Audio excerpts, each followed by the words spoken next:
को एडवेंचर बहुत पसंद है? सबको। ओके, सो आप सबने रॉक क्लाइंबिंग, रैपलिंग ये सब किया है? किया है, राइट? बंजी जंपिंग और ऐसे सब। तो पहाड़ से उतरते पहले या जंप करने से पहले एक बार रस्सी चेक करते हो ना कि टाइट है कि नहीं, निकल तो नहीं गई, ऐसा सब चेक तो करते हो कि कूद पड़ते हो? हाँ, करते हैं ना, जिंदगी प्यारी है तो करना पड़ेगा। तो ओएसिस की जो फाउंडर टीम है उनको भी ना एडवेंचर बहुत पसंद है, ऐसे कूदते रहते हैं, चढ़ते रहते हैं। तो अब इतने बड़े एडवेंचर करेंगे तो जरा रस्सी चेक तो करनी पड़ेगी ना, बच्चों को सौंप रहे हैं, अच्छे बच्चे ही हैं, लेकिन एक बार चेक कर लेना पड़ेगा कि भाई सब टाइट है ना, बराबर रोप वोप सब सही है कि नहीं। तो मैं इनवाइट करती हूँ हमारे मेंटर्स को और नई सक्सेशन टीम को कि वो आए और जितना चेक करना है आज कर लीजिए, फिर मौका नहीं मिलेगा।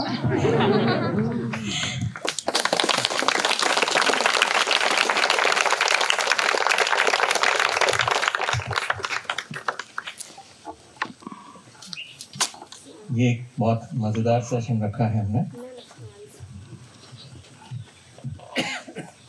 ये सेशन ऐसा है जो सरप्राइज सेशन है। माने दो टीम है, एक टीम जो जवाब देगी, एक टीम जो प्रश्न पूछेगी। दोनों के लिए सरप्राइज है और यहाँ तक कि मेरे लिए भी सरप्राइज है।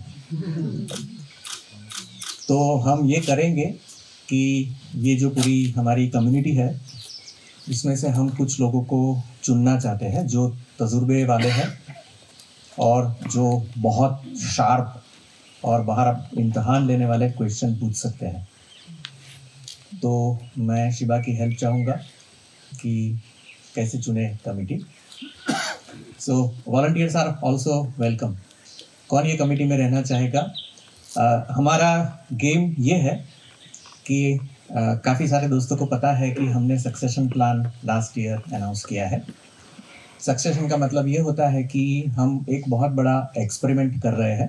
एक्सपेरिमेंट इसलिए कि कम से कम मैंने देखा नहीं है कि ये सेक्टर में ऐसा हुआ है अब तक।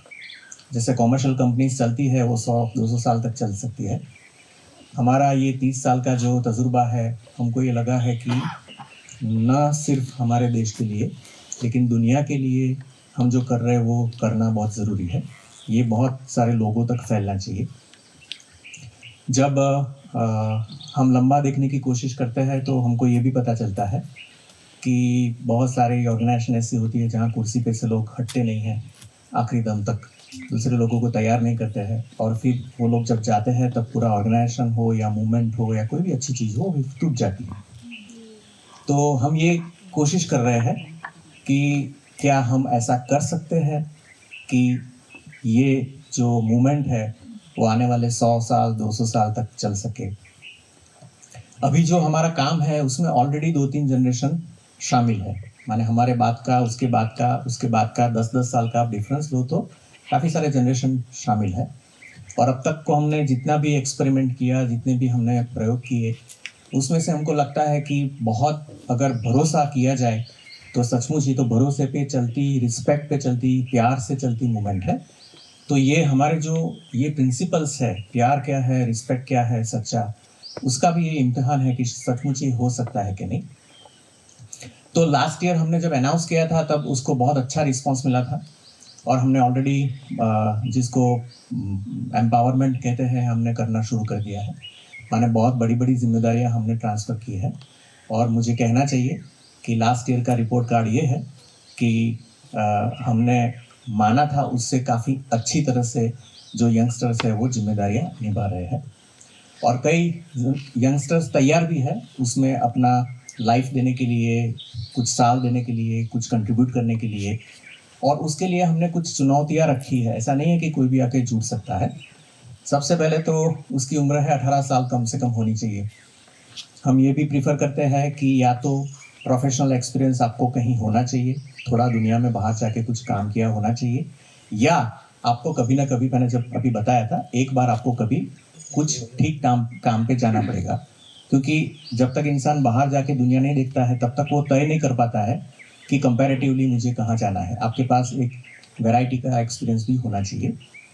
और तीसरा कि जो ओएसिस के जो प्रोसेसेस है उसमें से वो लोग गुजरे हुए होने चाहिए. They should be very good learners.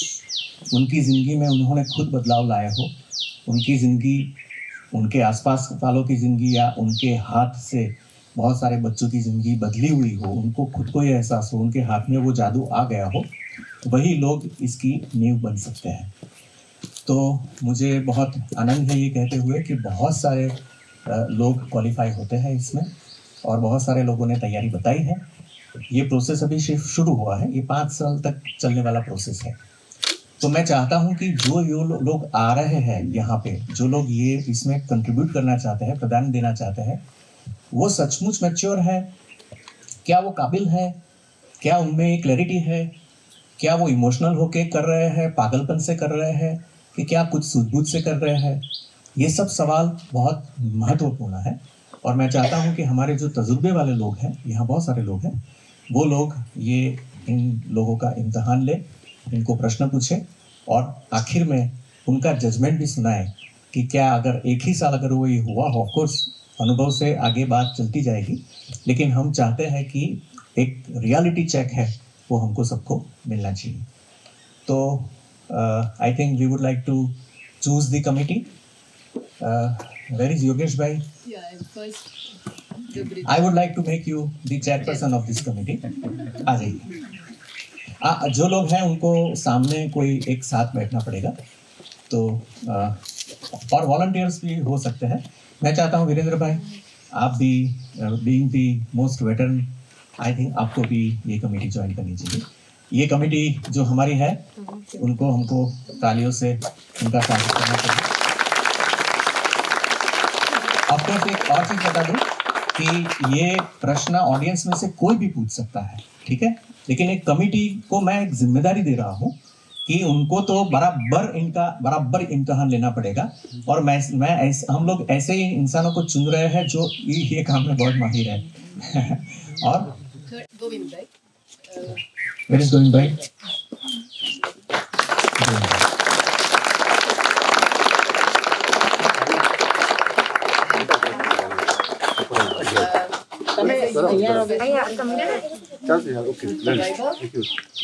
Where is Vaibhav?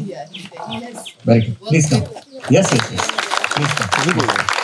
તમે આ બેને કરો છો જે સવાલ પૂછો જે ચર્ચા કરશો ને એ અમે બધું સીધા જીવન બોલી દઈશું, બરાબર? તમે આ બેને કરો.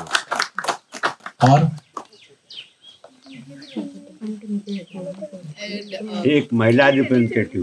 हाँ, यस, एक नहीं दो चाहिए. One would be Shraddha. Shraddha, you can write.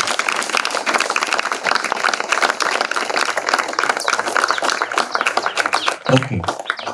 और महिलाओं में से कौन तैयार है? छाया बहन थे, आप आ जाइए.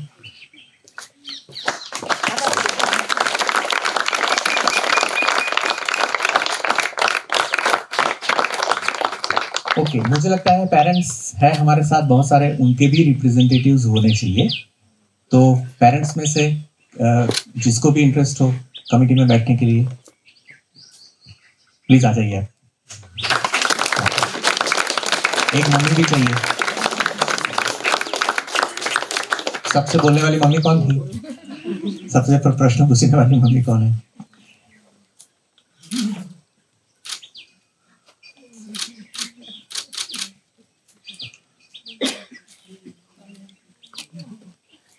या फिर हमारे जानने वालों में से?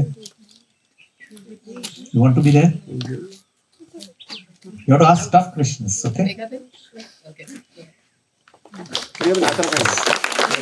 आता है. Okay. Yes. So 1, 2, 3, 4, 5, 6, 7, 8. We have 8 representatives. हम सबसे पहले सबकी पहचान कर लेते हैं. अगर शायद किसी को ना पता हो तो कमेटी की पहचान भी हो जानी चाहिए. जैसे बताया वैसे योगेश भाई, begin with योगेश भाई. योगेश भाई वो ये 2 जनरेशन के बीच के ब्रिज है. He has been with Oasis के बहुत close well wisher for last how many years? 10 plus years. और बहुत क्लोज ओएसिस वैलीज जो बनी, वो सभी प्रोसेसेस में ही has been a very very close person, और ऐसे इंसान है कि उनको जहाँ भी कंसर्न लगा, जो भी सवाल उनको लगा, वो हमेशा सही स्ट्रेट पूछ लेते हैं. इसलिए he can be relied upon for asking the right and the most tough questions. Then we can trust him completely about it, and very well meaning. So that is why, and he's from the business fraternity, so also he has the right kind of set of questions for that. Same goes to Govind bhai. वो पिछले कुछ साल से oasis की L3 professionals CEOs और L3 की जो batch है उनमें शामिल है, और ऐसा कहते हैं उनकी इंडस्ट्री में, he is known to be one of the Gandhians. ऐसी इंडस्ट्री है जहाँ पे गलत करना, सब गलत से ही सब होता है, गलत चीज़ें करते हैं, उसी में उनका नाम ऐसा लिया जाता है जो इंसान वहाँ कहीं पे भी गलत कर नहीं करता ऐसी इंडस्ट्री में. So that is why we can also rely on him to ask the right question so that the right thing happen. और वीरेंद्र जी को तो आपने कल उनकी बात सुनी है, वो भी हमारे साथ जुड़े हुए हैं, वेटरन है और हिंदी ट्रांसलेशन का काम को हेड कर रहे हैं. वीरेंद्र भाई की पहचान मैं हमेशा ऐसे देना चाहता हूँ कि वो ट्रांसलेशन नहीं करते हैं, क्योंकि मैं खुद करता हूँ, मुझे पता है कि क्या वो प्रोसेस है. कि वो ट्रांसलेशन नहीं करते हैं, वो ज़िंदगी को दूसरी ज़िंदगी में बदलते हैं, उतनी उनकी डेप्थ है. इसलिए हमने उनको चुना है, और बहुत ही उनका अनुभव, और जो हम बोलते हैं कि जो विजडम जो कहते हैं, is the wise man of the committee. फिर the next छाया बहन की मुलाकात मेरी अभी ही हुई है, मगर इनके बारे में महादेव भाई देसाई जो ज्योतिधर के को फाउंडर है, उनसे बहुत सुनी है. और उन्होंने मुझे हमेशा कहा है कि एक फैसिलिटेटर जो आपको जिनको जानना चाहिए और जिनको रखना चाहिए वो छाया बहन है. हमेशा कहते थे पर मुलाकात नहीं हुई थी, और अभी रिसेंटली जो विद्या भारती की वर्कशॉप हुई उसमें उन्होंने को फैसिलिटेट किया, and that is how she is here. And long we are looking forward to a long journey with her as a wonderful human being that she is. हम तो काफ़ी मिलते रहते हैं, कभी कभी बहुत नहीं मिले हैं फिर भी, लेकिन छाया बहन के लिए मैं एक चीज़ कहूँगा कि सीढ़ियों पे खड़े रह के कोटेशन लिख रहे थे आप, राइट? तो मुझे बहुत आनंद होता है कि ये उम्र में इतना सारा करने के बाद भी एक छोटे बच्चे की मासूमियत से आप वो कोटेशन लिख रहे थे, और बहुत बड़ी ये एक एलिजिबिलिटी है ये कमिटी में रहने के लिए.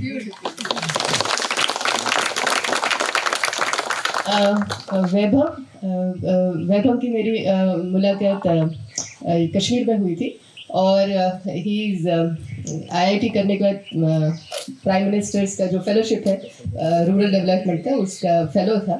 और वैभव कह मैं ऐसा कह सकती हूँ कि जब गवर्नमेंट के साथ वो काम करते हैं, NGOs के साथ वो ब्रिज करते थे, तो एक इंसान जिसने हर गलत सिचुएशन में, हर मुश्किल सिचुएशन में जिसने हाथ पकड़ा और सही रास्ता, सही चीज़ कैसे करनी चाहिए, उसका बहुत अच्छा सपोर्ट उससे प्रोवाइड किया. And all through I have seen one very important quality in Vaibhav, जो मैं हमेशा बहुत सारे दोस्तों को बताती हूँ कि कितने 4 साल हो गए, 4 या 5 साल, मगर वैभव ने आज तक कोई भी सिचुएशन में एक भी नेगेटिव कमेंट मुझे अगर सुनाई हो. इतना आसान होता है गवर्नमेंट में काम करके थक जाने के बाद सबकी गालियाँ देना, मगर he is one such a wonderful human being. इतना अच्छा दिल है उसका कि वो हमेशा सभी चीज़ों में वो अच्छा करके, मैं बोलूँगी नहीं यहाँ पे मुश्किल ही या ये अफसर शायद, तब वो बोलेगा कि नहीं वो ये चीज़ उसकी इस तरह से देखनी चाहिए. He has such a positive outlook towards life and people.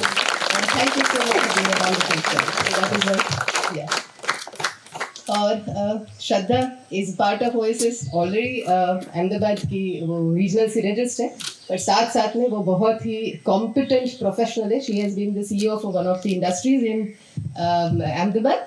और उसको भी हमेशा सच के रास्ते पे चलने, मुश्किल डिसीजंस सही तरह से लेने में, कहीं पे भी ऐसे सब पोजीशंस पे ये सब लोग हैं जहाँ पे गलत चीज़ करना इतना आसान है और रोज का रास्ता है. Every day everybody is doing, और उसके अंदर कमल की तरह आप सिर्फ अपनी सच्चाई को पकड़ के जी सको, वो स्ट्रगल कर सको, वो ताकत जिसमें है, वो Shraddha is also one of that person. That is why I think she is also one of the right persons to be. Megha ben. So Megha के लिए मैं कहता हूँ, मेगा बेन भी नवसारी से है.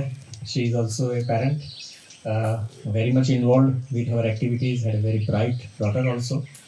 और उनको चुनने के लिए मेरे पास कारण ये है कि बहुत कम लोग ऐसे होते हैं जो क्रिटिकल भी होते हैं और पॉजिटिव भी होते हैं, कंट्रोल में, माने she is very critical, I have seen her that side, but at the same time she is extremely sensitive कि कुछ पॉजिटिव चीज़ होती है तो इतनी ही इंटेंसिटी से she can pick up the positive things also. So being on the work side वो हमारा बहुत सारा काम करती है, तो I think that is that. और कमलेश अगर आपका नाम सही रहा है आप लोग हो जाएंगे. I think is Shailesh father. So I suppose आपने खुद ही सेल्फ नॉमिनेट किया. Tells the lot about you कि why you should be the also one of the right persons to be on this committee. और मैं आपको जानता नहीं हूँ, लेकिन ये 3 दिन में मैंने देखा है कि आपका जो एंथुजियाज्म है और आपका जो सकारात्मक अभिगम है, माने हर सेशन के बाद गुजरता हूँ मैं तो कुछ ना कुछ कहते हैं पॉजिटिव, कुछ ना कुछ रिफ्लेक्ट करते हैं, बहुत अच्छा लगता है. माने we have fallen in love with you.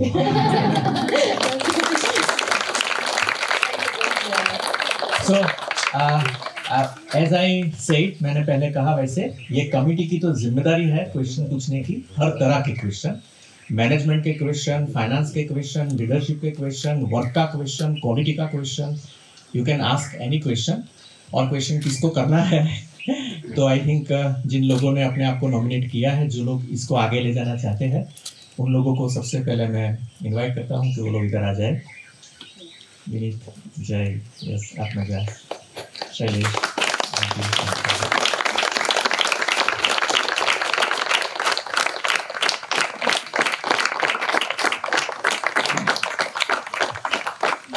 Actually ये प्रोसेस अभी लिक्विड प्रोसेस है, तो हम चाहेंगे कि और किसी को भी ये फायरिंग झेलना हो तो आप नॉमिनेट कर सकते हैं. अगर आप इसमें क्या बोलते हैं, अपने आप को अगर देखते हैं तो कोई है ऐसा?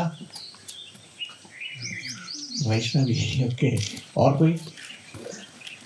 आरवी, और कोई? आ जाइए.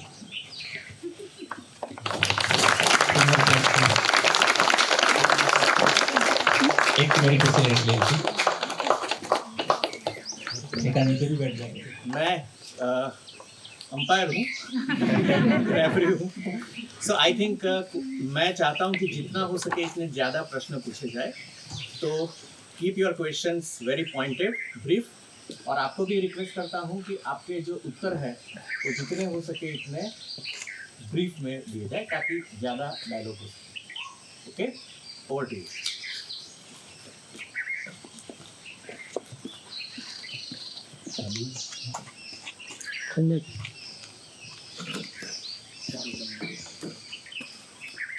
सीधे प्रश्न. हृदय और बुद्धि दोनों में आप किसे बलवान समझते हैं और क्यों?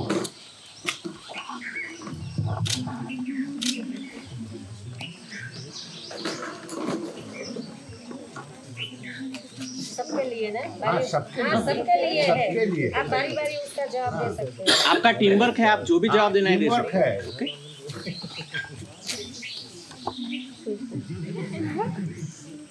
Heart and intelligence. तो एक गाड़ी होती है, गाड़ी में 2 होते हैं, एक ड्राइवर होता है, एक कंडक्टर होता है. तो हमारे में भी 2 ही होते हैं, एक हार्ट होता है, एक दिमाग होता है. तो हम ऐसा देखते हैं कि दोनों बहुत इम्पोर्टेंट है, लेकिन हम education of heart of education की बात करते हैं. तो गाड़ी है तो उसका स्टीयरिंग व्हील जो होता है वो हार्ट के हाथ में होता है, वो हृदय के हाथ में होता है. और जो मैप है कि कहाँ पे मुड़ना है, कहाँ पे राइट टर्न लेना है, कहाँ पे लेफ्ट टर्न लेना है, जो हार्ट है उसको शायद रास्ता पता नहीं है, दिमाग को रास्ता पता है, लेकिन उसके हाथ में स्टीयरिंग व्हील नहीं है.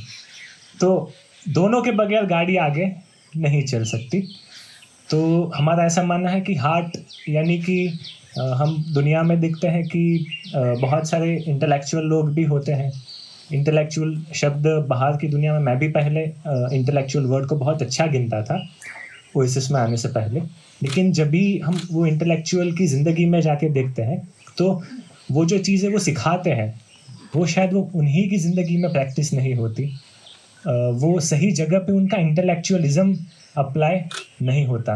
उनके पास बहुत सारे पूरी दुनिया का नॉलेज होता है, लेकिन अगर हृदय सही जगह पे नहीं है तो शायद वो दिमाग का भी कोई यूज़ नहीं है। और सिर्फ हृदय होना भी इम्पॉर्टेंट नहीं है, क्योंकि बहुत सारी चीज़ें अगर पूरी मूवमेंट को संभालना है तो बहुत सारी चीज़ों को कवर करना पड़ता है, जैसे कि मैनेजमेंट हो गया, बहुत सारा बुद्धि से डिसीजन लेना पड़ता है, हर एक बार हम ऐसे नहीं ले सकते। सो दोनों का इम्पोर्टेंस ऐसे हम बयां करेंगे आपसे। एकदम सही विचार में आप हैं, लेकिन मेरा प्रश्न था दोनों में बलवान कौन है? एक कोई चुनना है तो आप किसे चुनेंगे? नहीं, चुनना नहीं है, दोनों में बलवान किसे आप मानते हैं? चुनना नहीं है, दोनों तो है ही हमारे पास, एक तीसरी चीज भी है, उसकी बात नहीं करेंगे।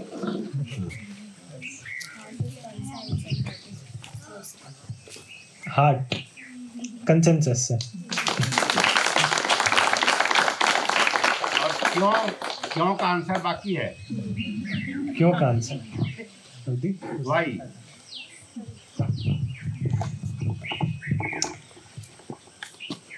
दिल को हम ऐसे समझते हैं कि दिल की आवाज़ माने क्या, दिल का सुनना माने क्या, तो अपने अंतरात्मा, हमारी जो कंसाइंस जिसको हम बोलते हैं, हमारे जो अंदर का आवाज़ है, उसे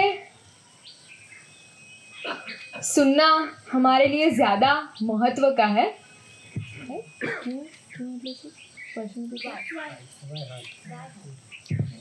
क्यों हृदय बलवान है, उसका जवाब देना है।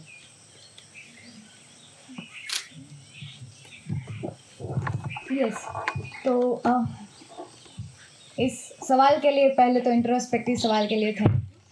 मेरा जो एक्सपीरियंस रहा है काम करने का अभी तक का, उसमें मैंने नोटिस किया है और ये एक्सपीरियंस किया है कि कितना भी हाउ क्लियर हो जाए ना, जब वो वाई क्लियर नहीं होता और वो आपको शक्ति नहीं देता ना, तब तक वो काम खत्म और अच्छे से नहीं कर पाते हो। और जो वाई जहाँ से आता है ना, वो हार्ट है शायद, और वो ही ड्राइव करता है। तो इसीलिए हार्ट ज़्यादा इम्पोर्टेंट है। जैसे अभी भी मैं जो काम कर रही हूँ तो रोज़ मोनोटोनस हो जाऊँगी अगर मैं रोज़ क्लियर नहीं करूँ कि इसके पीछे वाई क्या है, क्यों करना है, और वो हार्ट से जो एनर्जी फील नहीं आती है, तब तक वो हाउ नहीं हो पाता है। तो इसीलिए आई थिंक सिद्धांत तो सही है आपका, सिद्धांत के रूप में आप सही हैं, लेकिन इससे क्या फर्क पड़ेगा? हाँ, इससे फ़र्क ये पड़ता है कि जैसे आउटकम बेस हो जाते हैं तो रिजल्ट की क्वालिटी या जो भी बोलते हैं कि हम जिस सोच से चलते हैं उसमें ही पूरा डिफरेंस आ जाता है। जैसे अगर मैं नहीं सोचूंगी कि सच में मुझे ये क्यों करना है, तो आउटपुट मतलब जैसे सोचा है हमने कि क्या आना चाहिए, हमारा उद्देश्य क्या है, वो वहाँ नहीं पहुँच पाते हैं हम, तो बेस ही पूरा गिर गया, तो जहाँ रास्ता ही मंजिल ही नहीं मिली। तो इसीलिए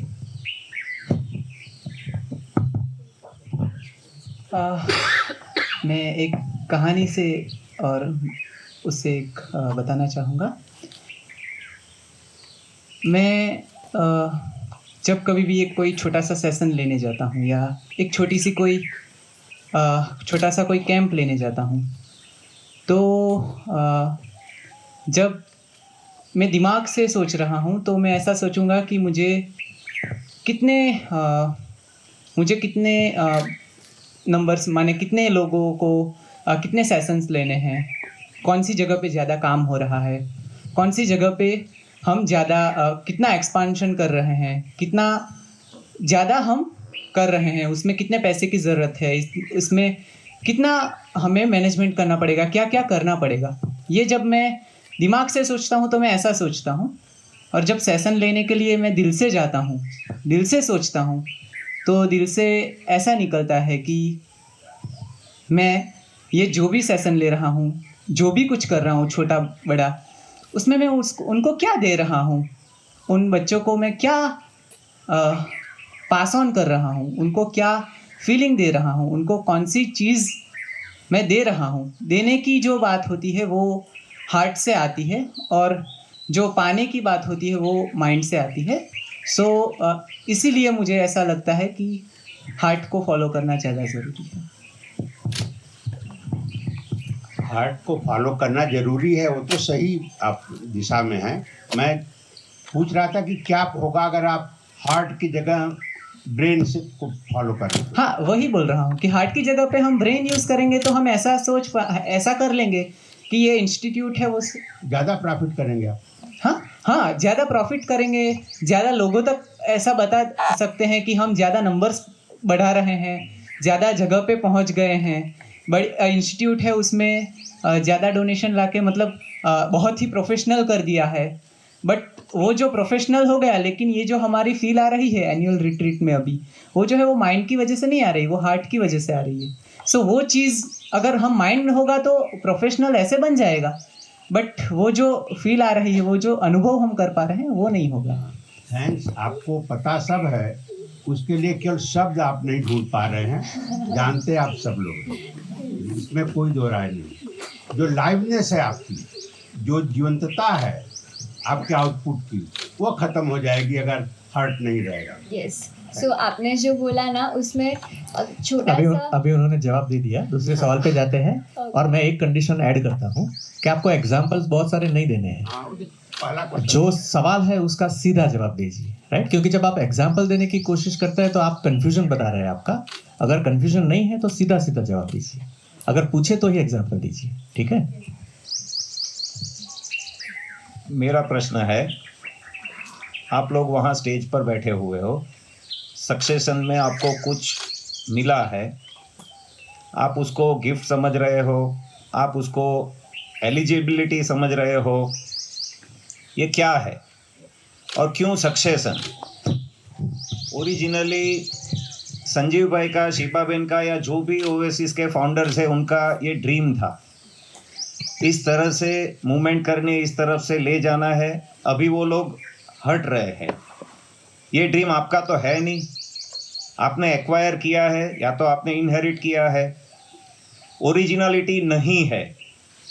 तो आप अपनी ओरिजिनलिटी से काम करेंगे, नहीं करेंगे, वो डायलेमा आएगा, तब क्या करेंगे?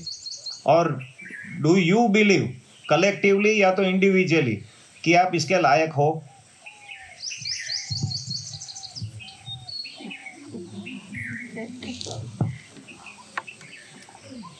Yes, thank you so much for this question. आपने दो चीज़ें पूछी, एक तो हमारी ओरिजिनलिटी का क्या और सक्सेशन को हम क्या समझते हैं। सो कलेक्टिवली अगर मुझे आंसर देना हो तो एक्चुअली ये हमारी जिम्मेदारी हम समझ रहे हैं कि ये नेशन को आगे बढ़ाने का काम है। और दूसरा जो ड्रीम शायद उनका है, लेकिन वो इक्वली हमारा भी वही ड्रीम है। ऐसा हो सकता है कि हम नई चीज़ें डिज़ाइन करें, नई जो रिक्वायरमेंट है समाज की, मानो कि ऐसी की तैसी मूवमेंट चल रही है लेकिन सुसाइड रेट्स चले गए और ऐसी की तैसी की नीड ही नहीं है तो हम वो बंद भी कर देंगे। मतलब ऐसा नहीं है कि है तो वही करना है, लेकिन उस टाइम पे क्या नीड है वो हम कलेक्टिवली, हमारी ओरिजिनलिटी भी आएगी। और जो भी चीज़ें उसमें शायद हम एक लाइफ कैंप भी लेते हैं तो भले ही मॉड्यूल हमें मिलता है, लेकिन उसमें जो चमक आती है जिस तरह से हम लेते हैं तो हमारी ओरिजिनलिटी भी उसमें रिफ्लेक्ट होती है। So that we feel it is our dream, not their dream.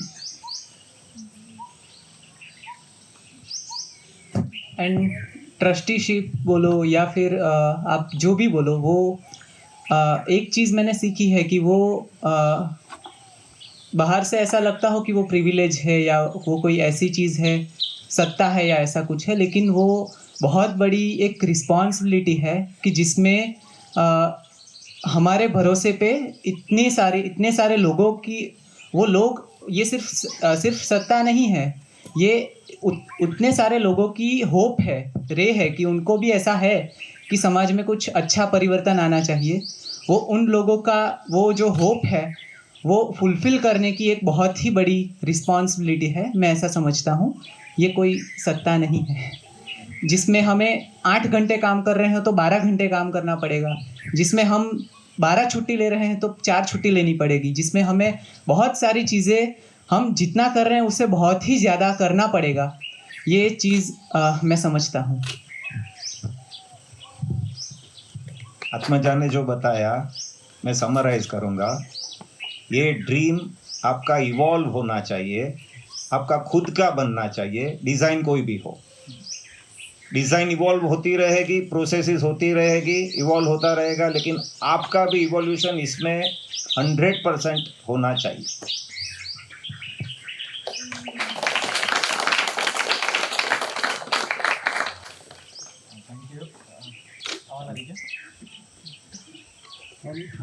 Hello, पहले तो मैं बहुत ही पिछले 3 दिन में जितना मैंने यहाँ देखा, it was just so powerful to hear all of you.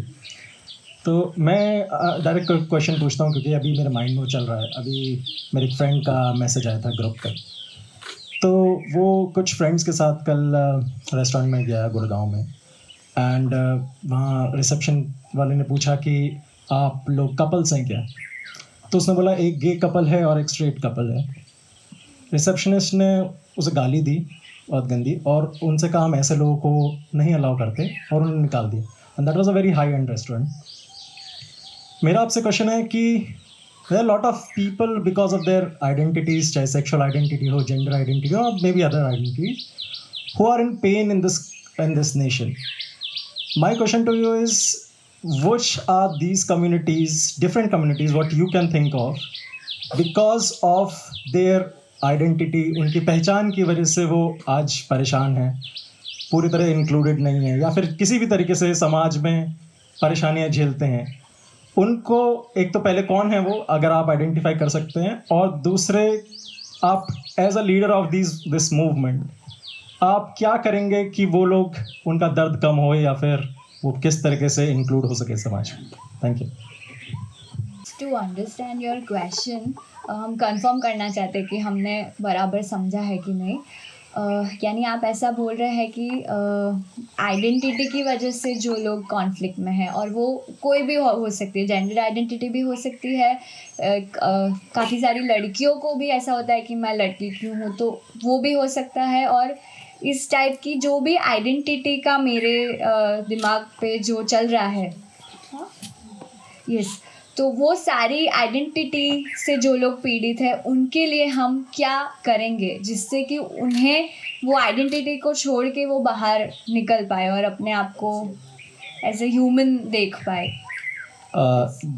I think काफ़ी आप समझ चुके हैं, लेकिन मैं कह रहा हूँ केवल जेंडर और सेक्सुअल आइडेंटिटी स्पेक्ट्रम नहीं, बाकी भी जो आइडेंटिटीज़ हैं पहचान की वजह से, बहुत तरीके की, रीजनल हैं, रिलीजन हैं, कास्ट हैं, so what kind of different identities you can think of, और क्या आपको लगता है कि तरीका है उनका दर्द कम हो सके?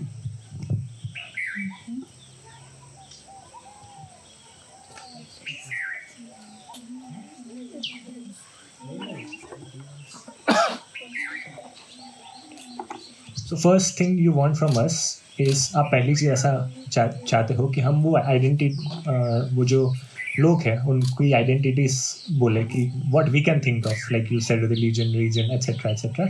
And second is what we will do for them, right? This is your simple question. So first let me list down all the things. Please add अगर मैंने कोई मिस कर दिया तो। gender orientation, उसमें everything included, regional, caste, color, part of the country, language, then और कोई nationality. Sorry, I am just interrupting, I am really sorry.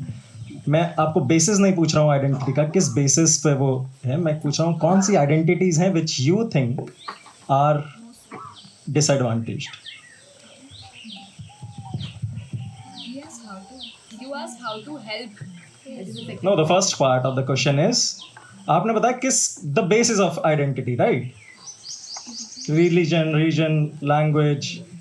मैं आपसे पूछ रहा हूँ कौन सी आइडेंटिटीज हैं वो, बेसिस, उनका बेसिस नहीं, कौन सी आइडेंटिटीज है, नेम दोज आइडेंटिटीज, और फिर आप सेकंड पार्ट पे जाइए कि आप उनके लिए क्या करेंगे। मतलब इन सब में से कौन सी ज्यादा सफर कर रही है ऐसा लग रहा है हाँ जी। Yes.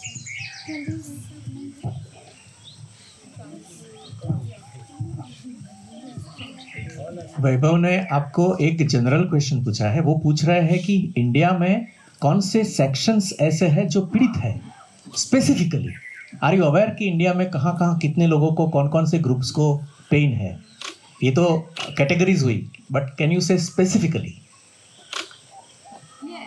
Yes, I think transgender की बात करें तो उसमें पूरा जो जेंडर का स्पान है, जो बाइसेक्सुअल, एसेक्सुअल, वो जितना पूरा 16 जेंडर की हम बात करते हैं, तो वो आइडेंटिटी, ये तो मैंने एक्सपीरियंस भी किया है, मेरे रूममेट थे ऐसे। तो बस इसका लिस्ट ही बोलना है। हाँ, तो वो how many can you list yes just gender, no explanation.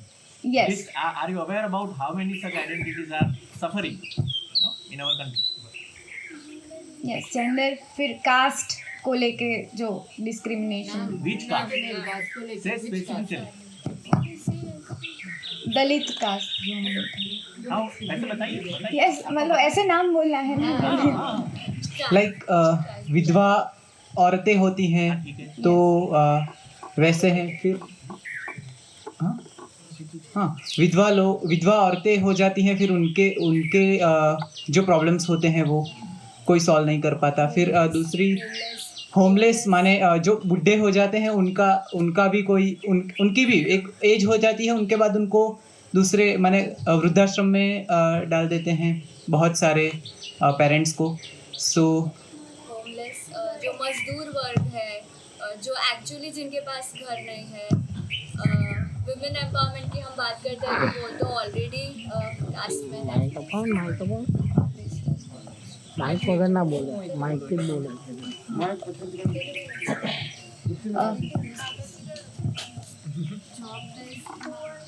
Yes,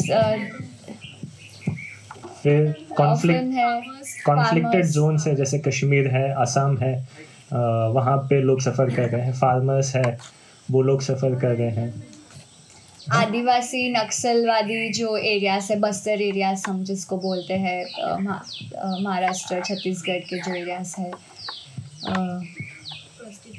prostitution, yes, उनकी फैमिलीज जो है, पूरे इलाके जो होते हैं वो लोग सफ़र करते हैं। I think the way we are seeing everyone is suffering, मतलब टीचर के पास बैठ के सुनोगे तो लिस्ट बन जाएगा कि वो कैसे सफर करते हैं, प्रिंसिपल के पास बैठ के सुनोगे पूरा लिस्ट बन जाएगा, एक आप किसी इंसान के घर जाके बैठोगे तो पूरा लिस्ट बन जाएगा कि वो कैसे सफर करता है, मतलब कैसा सफर, सब सफर कर रहे हैं।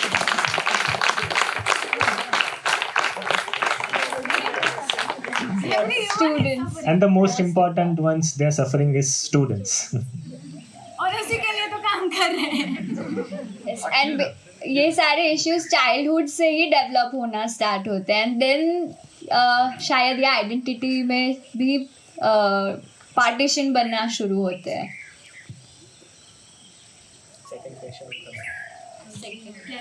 I think, I hope you are learning one thing कि अगर इसमें मूवमेंट के लिए अगर आपको काम करना हो तो हमारे भारत देश में की क्या हालत है और उसमें कहाँ कहाँ ये सफरिंग है, सोशल क्राइसिस भी होती है, सिर्फ बचपन की बात नहीं है, उसका आपको पता होना चाहिए।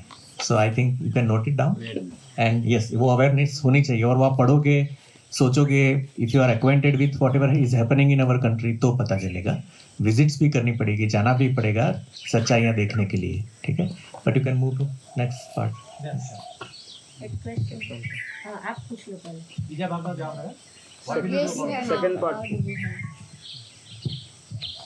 देखिए, थोड़ा सा आपने काफ़ी चीज़ें ही बोली, आप थोड़ा सा ये ओपन माइंडेड रखिए कि देखिए बहुत सारी परेशानी है। फॉर एग्जांपल एक लड़की है, कोई वो स्टूडेंट है इसलिए भी सफ़र कर रही है, वो शायद कश्मीर में रह रही है इसलिए शायद सफ़र कर रही है।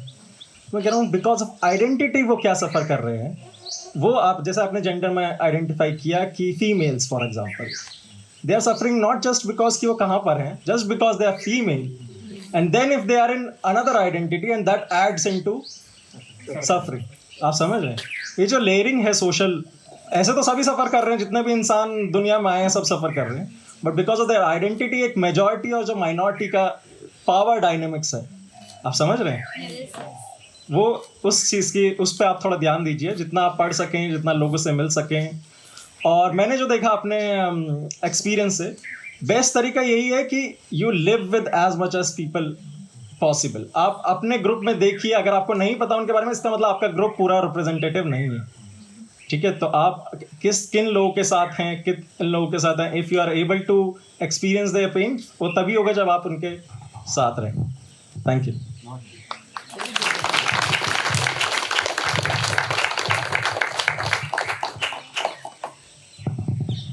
आपने अभी अभी कहा कि ये सब जो प्रॉब्लम्स है हमारे देश में वो चाइल्डहुड से शुरू हो जाती है, तो आपको क्या लगता है कि बच्चों पर काम करना ज़्यादा इम्पोर्टेंट है या पेरेंट्स पे काम करना ज़्यादा इम्पोर्टेंट है? यस ऑफ कोर्स बच्चों के साथ, क्योंकि अल्टीमेटली ये बच्चे बड़े होने वाले हैं और वो पेरेंट बनने ही वाले हैं, सो यस बच्चों के साथ।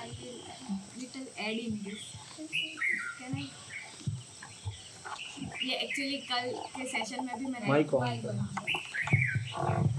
मेरा थोड़ा सा इसमें एडिशन है, ये मैं मानती हूँ पूरी तरीके से, पर मैं पर्सनली ऐसा सोचती हूँ कि कम्युनिटी में बच्चों के साथ साथ हर किसी के साथ में काम किया जाए ना, तो चेंज थोड़ा सा जल्दी आ सकता है। मतलब पेरेंट्स के साथ और बच्चों के साथ, दोनों के साथ में काम किया जाए, टीचर्स के साथ भी साथ में काम किया जाए, तो ऑर्गेनाइजेशंस के साथ भी साथ में काम किया जाए, तो हर एक कम्युनिटी के पार्ट के साथ में काम किया जाए तो चेंज थोड़ा जल्दी आ सकता है। पेरेंट्स के लिए हम फ्रीडम पेरेंटिंग वर्कशॉप करते हैं, लेकिन आपको अगर पूछा जाए कि आपके अनुसार और कोई प्रोग्राम पेरेंट्स के लिए करना है, तो आप क्या सजेस्ट करेंगे? Love workshop.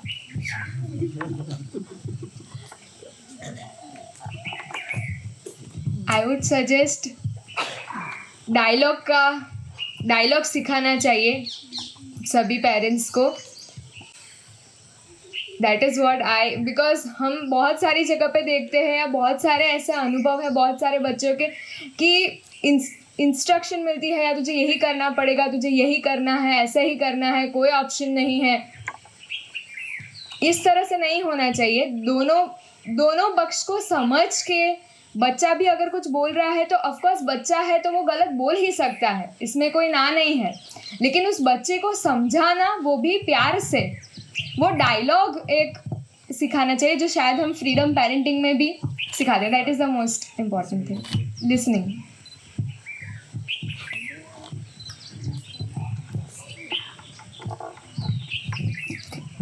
अब मेरा क्वेश्चन है, हमारी एक यूनिक आइडेंटिटी है ओएसिस की। मुझे ऐसा लगता है कि जो हम बहुत ही फोकस करते हैं कि is on character development, right? And for us love and character are almost similar word, right? ठीक है, कैरेक्टर बनता कैसे है, तो उसमें how we practice certain principles, we practice certain value system. So very briefly, I just want to know the difference between principle and values. And though Sanjeev bhai said no, but एक आधा example भी मिलेगा तो अच्छा रहेगा।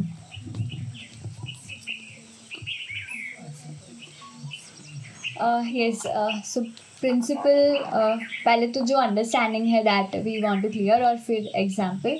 Principal जो हमें actually जो नॉर्थ स्टार है वो हिलने नहीं वाले हैं। So those are the principles. और वैल्यूज़ जो नॉर्थ स्टार तक हमें डायरेक्ट करें, हमें क्या करना है, वो वैल्यूज़ है। और आपने एग्जाम्पल की बात की, तो मेरा एक्सपीरियंस था फंड रेजिंग को लेके, जो मैंने लास्ट ईयर किया था। उसमें प्रिंसिपल बहुत क्लियर था कि मुझे सब कुछ ऑनेस्टी के साथ करना है। इवन हम सारे डिपार्टमेंट में ये प्रिंसिपल बहुत क्लियर है कि ऑनेस्टी से करना है। लेकिन वैल्यूज़ मैंने वहाँ पे काफ़ी सारी चेंज की थी कि लीगल डॉक्यूमेंट नहीं है तो पर प्रूफ क्या है। सो बहुत सारे सर्टिफिकेट्स डिज़ाइन किए, उनकी सिग्नेचर ली, मेरी सिग्नेचर ली, एक पेपर पे लिखा। सो वैल्यूज़ मैंने काफ़ी सारी चेंज की थी उस टाइम पे, पर प्रिंसिपल वॉज क्लियर कि ऑनेस्ट और ट्रांसपेरेंट ही होना चाहिए, जो आई गेस हम सब जगह पे फॉलो करते हैं।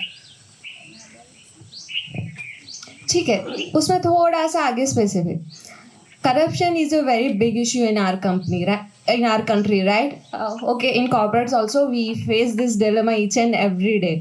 So can you help me कि कब मुझे ये चीज़ अलाउड करनी चाहिए, कब मुझे नहीं करनी चाहिए, या फिर कभी नहीं करनी चाहिए? करप्शन बोला, यानी ब्राइब देना कब अलाउड होना चाहिए और कब नहीं होना चाहिए, और कब होना ही नहीं चाहिए। होना ही, कभी ब्राइब देनी ही नहीं चाहिए, या कभी दे सकते हैं और दे सकते हैं तो कब दे सकते हैं?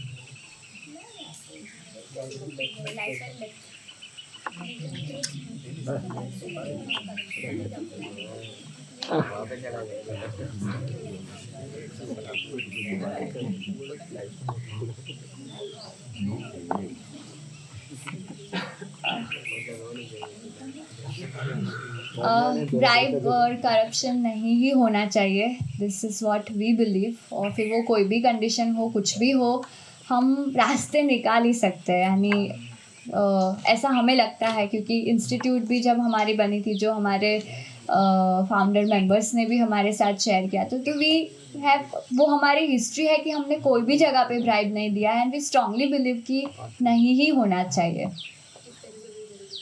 या if there is a will there is a way. इसमें एक ऐड करना है, ये सवाल पहले भी पूछा गया था एंड आई डोंट नो, मैं नाम भूल गया हूँ उनका, वो ऐसे ऑफिसर थे जिनको ये सवाल पूछा गया था, संजीव भाई ने उसका एग्जाम्पल दिया था। वो जाने चाहते थे कि वो कभी भी करप्शन नहीं करते। पुरुषोत्तम मावड़नकर, यस। उनको पूछा गया था कि आप कैसी सिचुएशन में करप्शन करोगे, वो ट्रेन का एग्जाम्पल दिया था।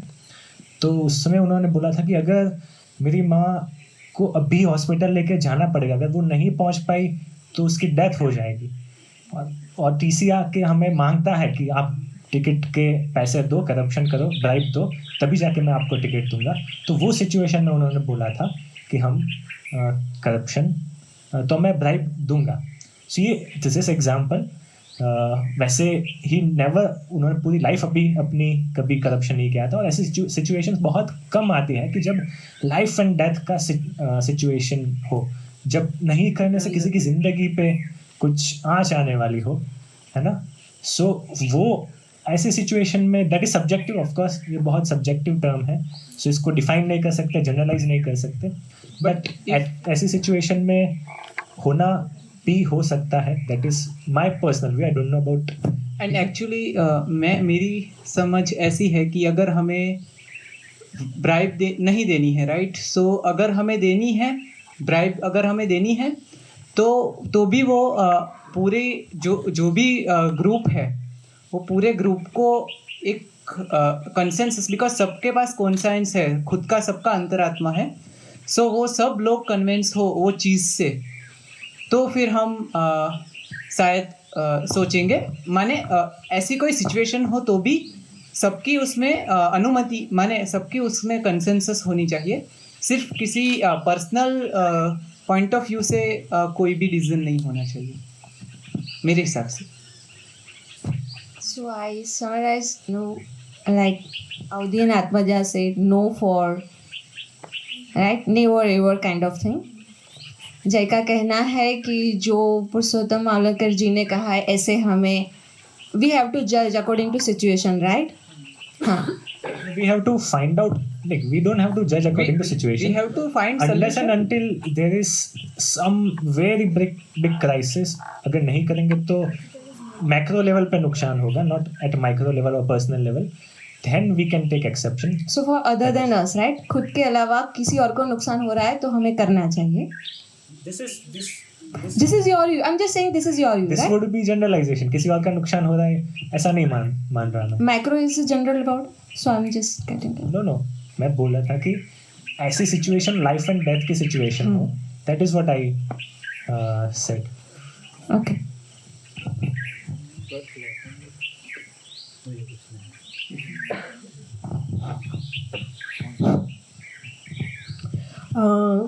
सपोज आपके एमएससी के अरे एमएचई के जो स्टूडेंट्स हैं, तो स्टूडेंट्स तो नहीं कह सकते, बैचमेट्स सब, और उनके पेरेंट्स हैं, तो उनको कोई किसी को ऐसा डर है कि मेरा बच्चा तो मतलब भेज तो दिया हमने, लेकिन डर लगता है कि कभी वापस घर आएगा भी कि नहीं।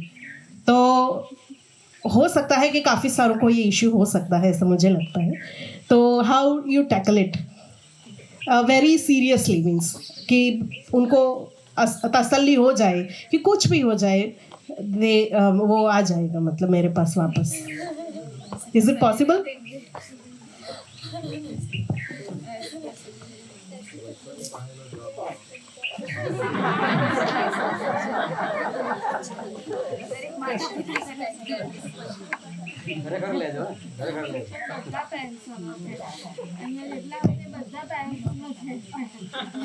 एक्चुअली एमएचई जो पर्पस, एमएचई जिस पर्पस के लिए है, हम ऐसा मानते हैं, मैं ऐसा मानता हूँ कि MHE is top leadership development program. So हम कंप्लीटली पहले जो बच्चा है उसको हम प्रायोरिटी देते हैं, वो उसकी क्या ख्वाहिश है, वो क्या करना चाहता है, सिर्फ इच्छा से नहीं, वो जो भी करना चाहता है उसको हम स्पेस दे के उसको पहले जांचते हैं। वो अगर बोलता है कि नहीं मुझे करना है, फिर उसके लिए जो भी माने पहले हम उसको पहले उसको हम जानते हैं, और उसके बाद एमएचई की जब तक बात है कि उसके बाद उसको जो भी प्लेटफॉर्म चाहिए, जो भी जैसे भी वो समझा सके ऐसा हम उसको तैयार करते हैं। माने हम खुद से उनके लिए लड़ाई नहीं करते हैं, पहले हम उनको खुद को लड़ने देते हैं, बिकॉज अल्टीमेटली वो डिसीजन जो है वो खुद के मोटिवेशन से आना चाहिए, खुद की अंडरस्टैंडिंग से आना चाहिए, खुद की क्लैरिटी से आना चाहिए। बिकॉज हम डीपली ऐसा मानते हैं कि पेरेंट्स का अल्टीमेट तो वो ही होता है कि बच्चा खुश रहना चाहिए, बच्चे को हैप्पीनेस मिलनी चाहिए, उसका ग्रोथ होना चाहिए, वो सक्सेसफुल होना चाहिए। सो हम पहले उस बच्चे को ही तब जांचेंगे, उनको ही पूछेंगे, एंड अगर वो फिर क्लियर हो तो फिर वो सब कुछ कर ही सकता है।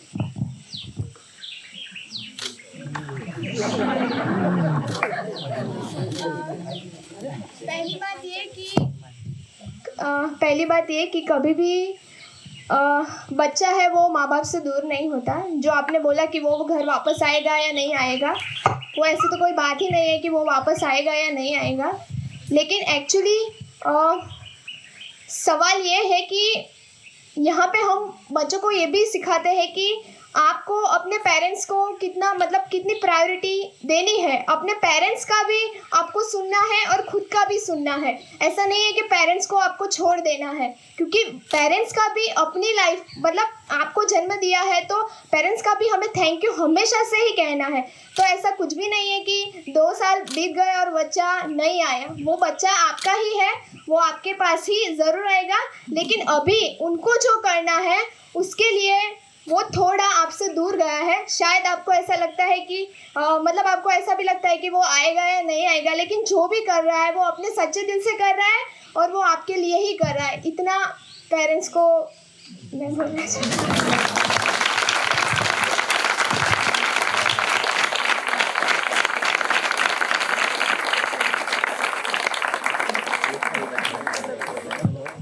माने दो तरह से बच्चे चले जाते हैं। एक खफा होके चले जाते हैं, हार के भाग के चले जाते हैं, और एक कि उसको मालूम है उसको भी रहना है साथ में, उसको भी दिन बिताने हैं, बट वो कुछ ख्वाब लेके चला है जिससे अल्टीमेटली उनके पेरेंट्स को और दूसरे बहुत सारे लोगों को वो कुछ हेल्प कर सके, उनको कुछ प्राउड फील करवा सके, ऐसी तरह से भी जाता है।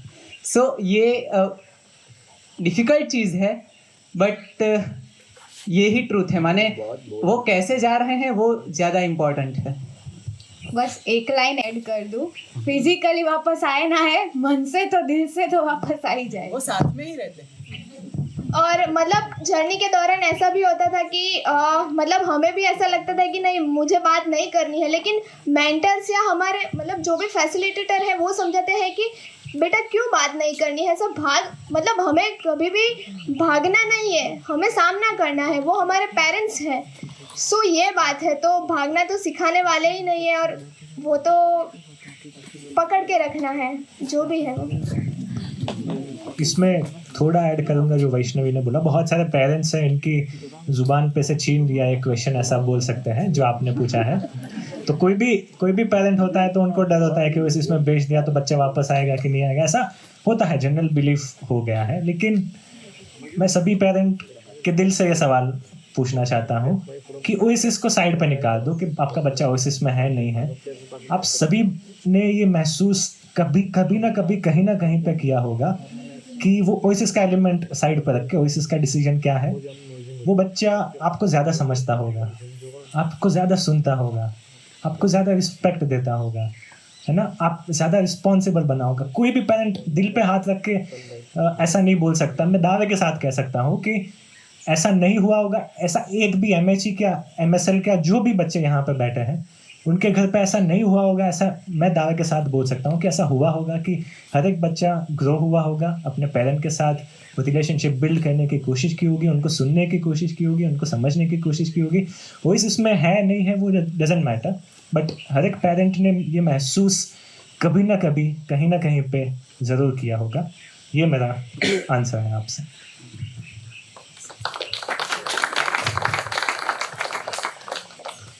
नमस्कार, मेरा क्वेश्चन है कि आपने ये जिम्मेदारी ली है तो आप कोर टीम में है, तो आपके दिमाग में कांस्टेंट क्या चल रहा है कि मतलब कैसे ये मिशन को, ये मूवमेंट को आगे ले जाना है, और इसमें आपको कौन सी डिफ़िकल्टी ज़्यादा से ज़्यादा, मतलब डिफ़िकल्ट पार्ट कौन सा लगता है वो मुझे जानना है।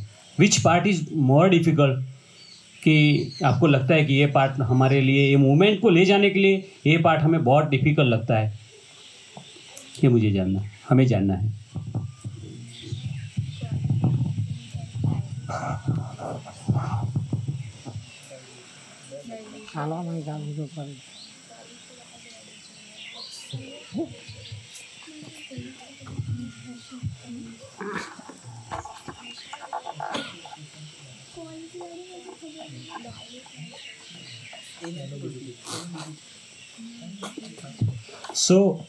हम सभी की ओर से एक चीज़ हम सभी मानते हैं, बाकी हर एक के रोल पे ऊपर डिपेंड करता है, हर एक कौन क्या काम करता है उसके ऊपर डिपेंड करता है। लेकिन ओवरऑल सबसे एक बड़ी जिम्मेदारी भी बोल लो, सबसे बड़ा डर भी बोल लो, सबसे बड़ी जो भी बोलना है बोल लो, वो ये है कि अभी तक ओएसिस की सबसे बड़ी जो खासियत जिसको बोलते हैं, वो आप लोग जो फील कर रहे हैं वो डेप्थ है।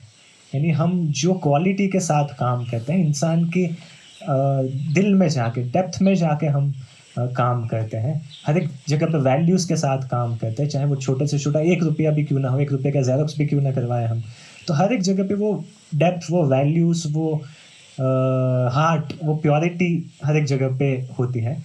सबसे बड़ा डर यही लगता है कि वो डाइल्यूट ना हो। ये जो सक्सेशन के प्रोसेस में अभी एक्सपांड कर रहे हैं तो 2 चीज़ें होती है, एक डेप्थ होती है, एक स्प्रेड होता है।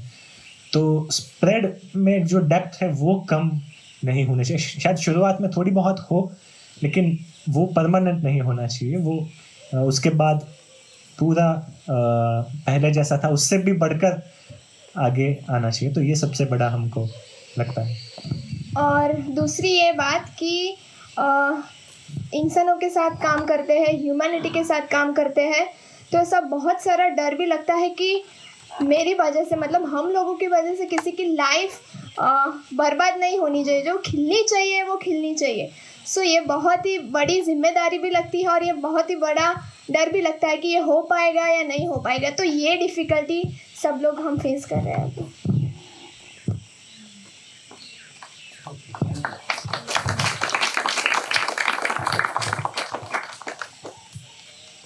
मेरा कहने का मतलब यह है कि अभी जो नई संस्था बनी और जो पुरानी चल रही थी, उसके आगे का लक्ष्य कितना ज़्यादा तेज़ी से चलेगा, कितने मेंबर होंगे, कितनी संस्था होगी, उसके बारे में क्या तैयारी है और क्या हिम्मत है।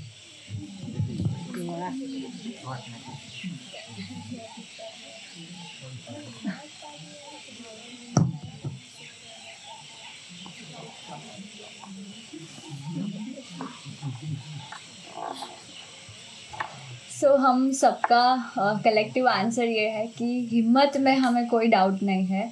कितनी भी डिफ़िकल्टी आए, बहुत सारे हमको पता है कि यहाँ पे बैठ के आंसर्स देना इजी है, लेकिन एक्चुअली काम करना इज़ वेरी डिफ़िकल्ट। लेकिन वो हिम्मत के लिए हम सब रेडी है, यानी कुछ भी हो, कितना भी डिप्रेशन हो, कैसे भी सिचुएशन हो, कैसे भी रास्ते हो, पूरी दुनिया अपोज करे। हमने मेहुल भाई ने कल ही बताया था 4 स्टेज से जाना पड़ता है, तो वो 4 स्टेज हमें क्लियर है। सो वी आर हैप्पी और वो सब होने वाला है। सो हिम्मत के लिए डाउट नहीं है।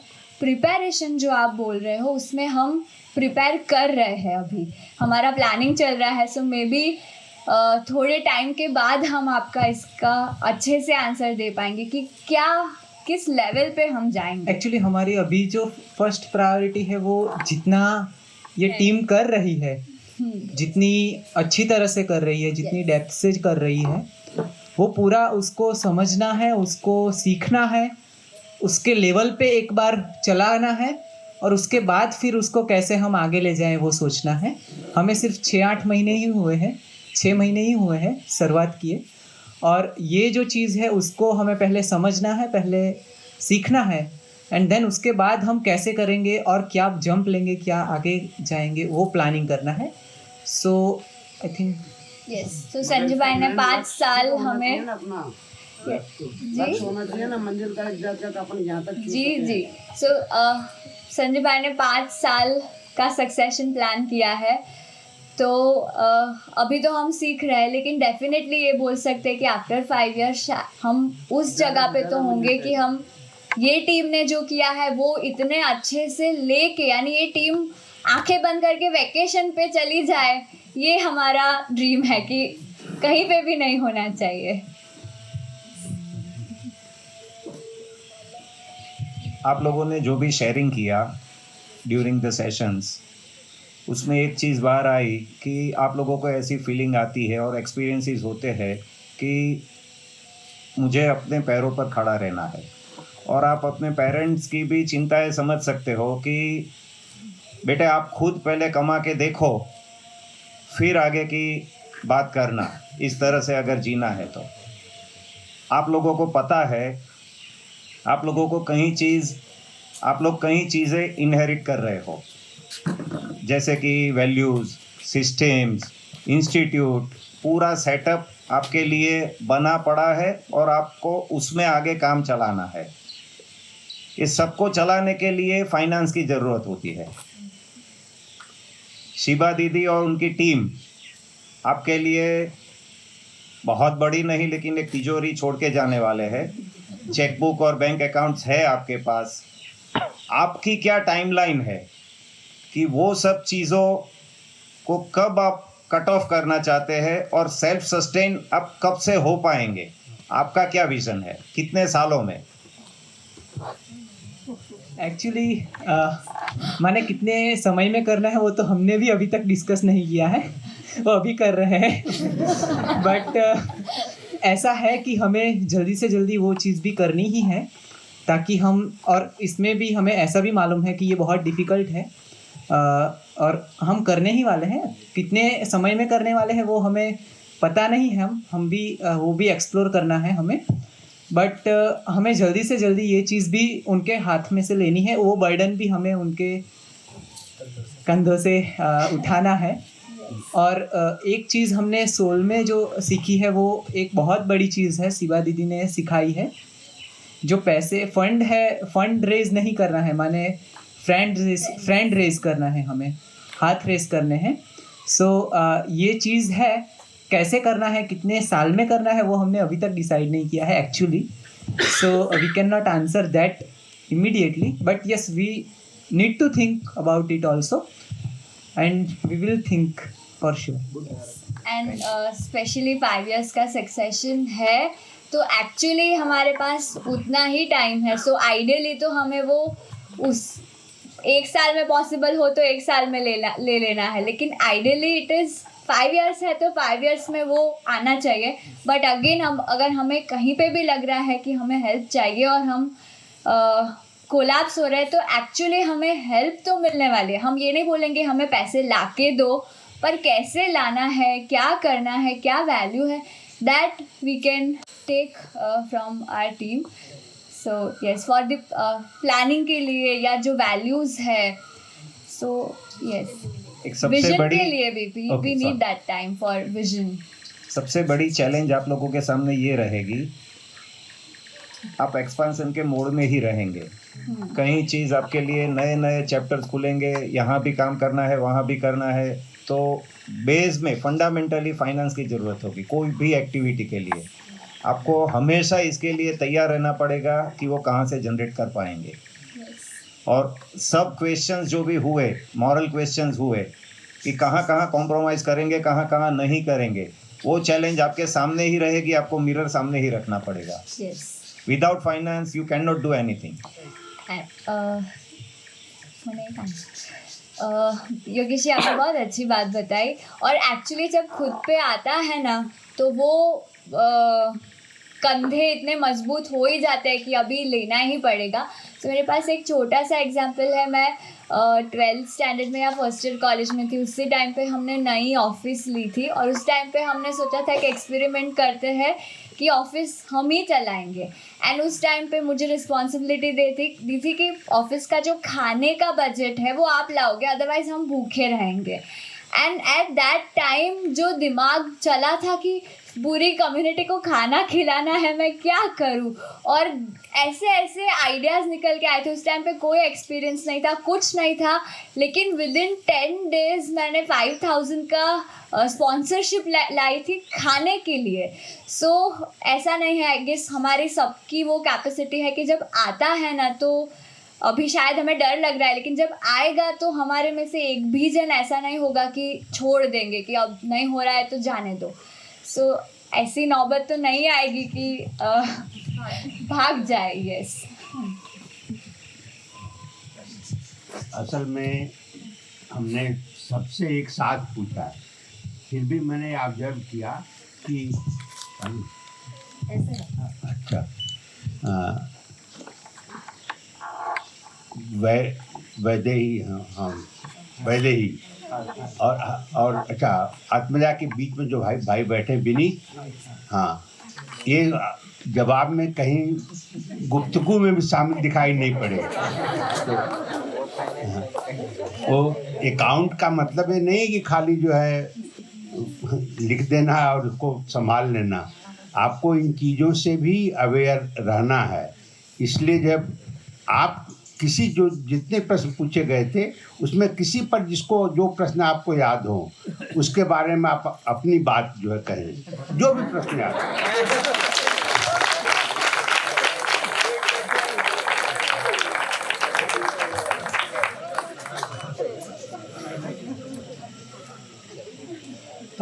वीरेंद्र जी, एक्चुअल में इस सब में से थोड़ा एक्सपीरियंस में था, इसलिए मुझे लगा कि ये सब बोले कहीं पे भी कोई अटक जाए या किसी को हेल्प चाहिए तो मैं बोलूँगा।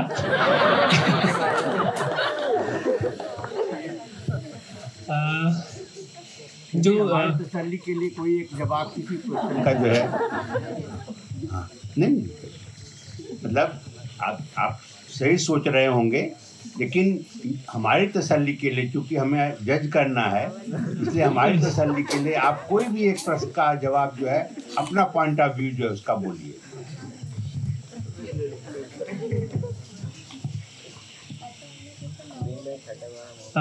તમે કોઈ નવો ક્વેશ્ચન भी पूछी सवाल, आप कोई नया क्वेश्चन भी पूछ सकते हो या फिर ऑडियंस में से भी कोई पूछ सकता है, और अदरवाइज मैं भी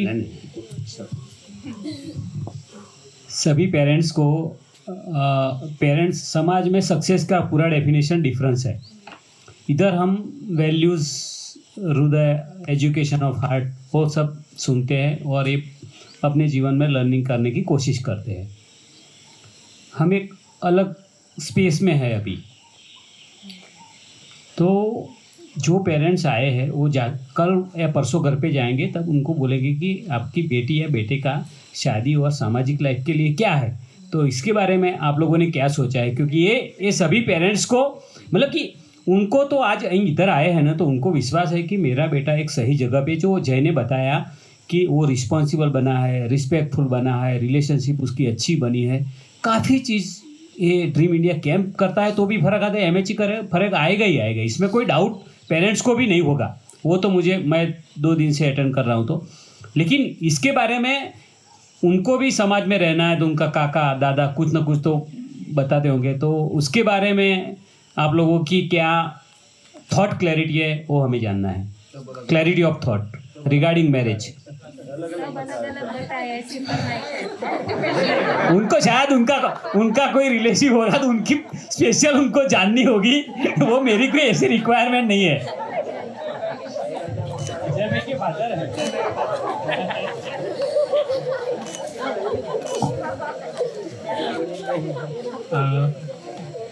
मैरिज की बात ही आई है तो उसमें कुछ सही गलत नहीं है, सिर्फ पॉइंट ऑफ व्यू। मैरिज की बात आई है तो मेरा मानना ऐसा है कि जैसे मैंने समाज के लिए कमिटमेंट दिया है, कुछ करना है, तो वो मेरे लिए पहले आता है। और मैरिज क्या है कि वो जो समय पे जो होना है वो कर लेंगे, पर पहली मेरी प्रायोरिटी ऐसी है, या हम सबकी भी होगी, ऐसा नहीं है कि नहीं करना है, पर पहली प्रायोरिटी कि जो समाज के लिए कुछ करना है, बच्चों तक पहुंचना है, बच्चों के लिए उनकी लाइफ में चेंज लाना है, तो वो हमारे लिए पहली प्रायोरिटी आएगी। और मैरिज का है तो वो उसका समय है, जब करना होगा वो कर लेंगे।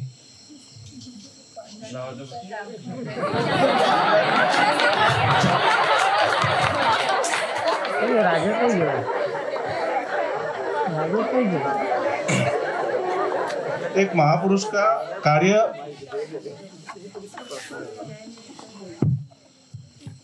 ये अंपायर का वक्त है। एक महापुरुष का कार्य चल रहा था 70-80 साल पहले। किसका? महापुरुष का कार्य। हाँ अभी भी चल रहा है। तो इस टाइम 19-20 जवानों शादी किए बिगड़ के आए थे। तो महापुरुष ने बोला, वो महापुरुष के पास कमिटमेंट किए जवानों ने कि मेरे को आपका कार्य करना है। तब महापुरुष ने ऐसा ही बोला कि पहले आपको कार्य करना है ना, तो पहले समाज में जाके शादीशुदा करके फिर आओ। मेरे को सन्यासी नहीं बनाने का, कार्य आगे ले जाने का। 200 साल 300 साल जो सन्यासी नहीं ले जा सकते, संसारी ले जा सकते हैं। तो इसके लिए मेरे को ये प्रश्न है। और अच्छा काम के सबने महापुरुष अच्छा काम किया बराबर, उसको उसकी पाछड़ स्त्री का हाथ है, और दोनों साथ में करते तो उसकी सुगंध है। देखो मैं आपके पक्ष में बात करता हूँ, आप ऐसे मत बोलना, क्योंकि बोलेंगे कि हमारे साथ महिला है ही। ओके, अभी एक इंटरवल लेते हैं क्योंकि हमारा वक्त हो गया है, 7:15 बजे है, डिनर का टाइम है। और मुझे लगता है ये बहुत अच्छी एक बात हो रही है, और मुझे लगता है कि पेरेंट्स के बहुत सारे कंसर्न्स है, और ये जो प्रैक्टिकल जो क्वेश्चंस है या कंसर्न्स है, जो चिंताएं है, वो आई थिंक एक डायलॉग होना चाहिए। माने आप लोगों को ये एश्योरेंस देना चाहिए कि आप ये सब चीज़ समझते हो, और आपको जो कहना है कह सकते हैं, और हम ये भी चाहेंगे कि पेरेंट्स भी आपको समझे। तो आई थिंक एक जिसको जनरेशन में ब्रिज कहता हूँ, अपने जनरेशन गैप नहीं, मैं इसको पीढ़ी सेतु बोलता हूँ, दोनों पीढ़ियों को जोड़ना है, वो काम हम डिनर के बाद कंटिन्यू करते हैं। ठीक है, ठीक है। सो आपके सवाल से हम शुरू करेंगे जो बाकी का सेशन है, ठीक है। पैनल का सर्टिफिकेट। ओके, सो इन लोगों को आपका सर्टिफिकेट चाहिए। इसको पॉज करके इसका फैसला आपको सबको सुनाना पड़ेगा। इवन आपका जो भी एडवाइस हो हमारे लिए, या इनपुट हो, जहाँ पे भी आपको लग रहा है कि हम कच्चे लग रहे हैं। एडवाइस और इनपुट जो है, इनपुट तो ये है कि टीम सक्सेस है, और चूंकि ये एक प्रोसेस में चल रही है तो उसको इतनी जल्दी जो है आप अलग नहीं कर सकते। मैंने एक को देखा कि नहीं बोल रहे हैं, तो मैंने इसीलिए पूछा, बाकी तो टीम एक साथ कर ही रही थी। तो इसलिए टीम तो आप अपनी रखें, अगर आपको कोई और इनकन्वीनियंट ना हो तो। और इतनी जल्दी थोड़ा हो जाता है कि 4 महीने में आपको हम जो है हाँ ना बोल दें कि क्या करना है। आप हम लोग तो यही कहेंगे, बकअप, आप अच्छा काम करते रहें। एक फाइनल चीज, जैसे हम बात कर रहे हैं कि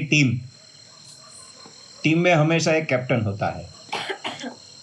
ओएसिस में चाहे कुछ भी प्रॉब्लम्स हो, कुछ भी हो, फाइनल फ्रंटियर जो जिसे कहते हैं वो संजीव भाई रहे इतने सालों तक। आप लोगों में से भी किसी को आगे आना है, या तो अभी आपके अंदर क्या लग रहा है, आप इंटरनली भी ये कर सकते हो कि कौन who is eligible, most suitable candidate, क्योंकि ये ज़रूरत पड़ेगी जब कंफ्यूजन होगा, कंसेंसस नहीं होगा, वहाँ एक आदमी को बोलना पड़ेगा कि दिस इज इट, ऐसे ही करना चाहिए और करना होगा। वो कौन है?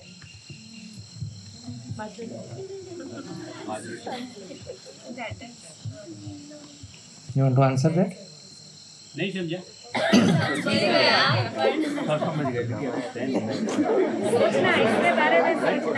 એટલે ડિનર પછીથી જવાબ જવાબ જરૂરી નથી અત્યારે, વિચારવાનો સમય વધારે મળી ગયો।